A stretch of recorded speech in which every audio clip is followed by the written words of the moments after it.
ಇಬ್ಬರು ವಿಶೇಷಚೇತನ ಮಕ್ಕಳನ್ನು ಹತ್ಯೆಗೈದು ತಾನು ಆತ್ಮಹತ್ಯೆ ಮಾಡಿಕೊಂಡಿರುವ ದುರ್ಘಟನೆ ತುಮಕೂರು ಜಿಲ್ಲೆಯ ಗುಬಿ ತಾಲೂಕಿನಲ್ಲಿ ನಡೆದಿದೆ.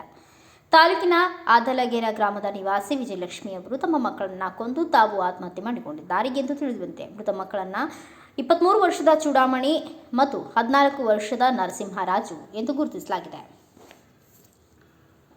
ಪತಿ ಮಹದೇವಯ್ಯ ಅವರು ಮನೆಯಲ್ಲಿ ಇಲ್ಲದ ಸಮಯದಲ್ಲಿ ಘಟನೆ ಜರುಗಿದೆ ಎಂದು ವರದಿಯಾಗಿದೆ. ಆತ್ಮಹತ್ಯೆಗೆ ನಿಖರ ಕಾರಣ ತಿಳಿದು ಬಂದಿಲ್ಲ. ಆದರೆ ಮಕ್ಕಳು ಅಂಗವೈಕಲ್ಯತೆ ತುತ್ತಾಗಿರುವುದರಿಂದ ಮಾನವೊಂದು ವಿಜಯಲಕ್ಷ್ಮಿ ಈ ಕೃತ್ಯ ಎಸಗಿದ್ದಾರೆ ಎಂದು ಶಂಕಿಸಲಾಗಿದೆ.